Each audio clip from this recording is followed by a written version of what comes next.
Le diable n'est pas seulement terrible, il est souvent grotesque.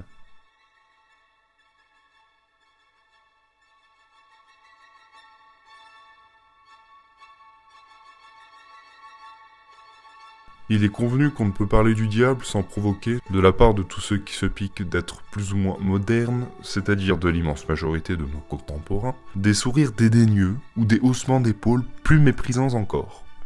Et il est des gens qui, tout en ayant certaines convictions religieuses, ne sont pas les derniers à prendre une semblable attitude, peut-être par simple crainte de passer pour arriérés, peut-être aussi d'une façon plus sincère. Ceux-là, en effet, sont bien obligés d'admettre en principe l'existence du démon, mais ils seraient fort embarrassés d'avoir à constater son action effective. Cela dérangerait par trop le cercle restreint d'idées toutes faites dans lesquelles ils ont coutume de se mouvoir. C'est là un exemple de positivisme pratique. Les conceptions religieuses sont une chose, la vie ordinaire en est une autre, et entre les deux, on a bien soin d'établir une cloison aussi étanche que possible, autant dire qu'on se comportera en fait comme un véritable incroyant, avec la logique en moins, mais quel moyen de faire autrement dans une société aussi éclairée et aussi tolérante que la nôtre, sans se faire traiter à tout le moins d'halluciner? Si c'est encore une ruse du diable que de se faire nier, il faut convenir qu'il n'y a pas trop mal réussi.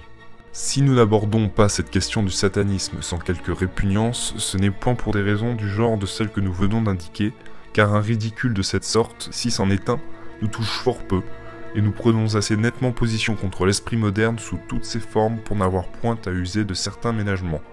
Mais on ne peut guère traiter ce sujet sans avoir à remuer des choses qu'on aimerait mieux laisser dans l'ombre, il faut pourtant se résigner à le faire dans une certaine mesure, car un silence total à cet égard risquerait d'être fort mal compris.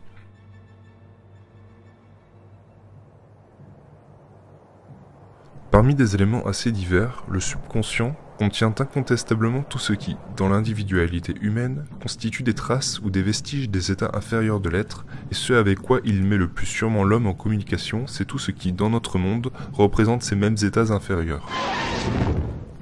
Ainsi, prétendre que c'est là une communication avec le divin, c'est véritablement placer Dieu dans les états inférieurs de l'être, in inferis, au sens littéral de cette expression. C'est donc là une doctrine proprement infernale, un renversement de l'ordre universel, et c'est précisément ce que nous appelons satanisme. Mais comme il est clair que ce n'est nullement voulu, et que ceux qui émettent ou acceptent de telles théories ne se rendent point compte de leur énormité, ce n'est que du satanisme inconscient. C'est ça le problème avec le psychanalyste. Du reste, le satanisme, même conscient, se caractérise toujours par un renversement de l'ordre normal. Il prend le contre-pied des doctrines orthodoxes, il invertit de parti pris certains symboles ou certaines formules. Seulement, suivant que le renversement est intentionnel ou non, le satanisme peut être conscient ou inconscient.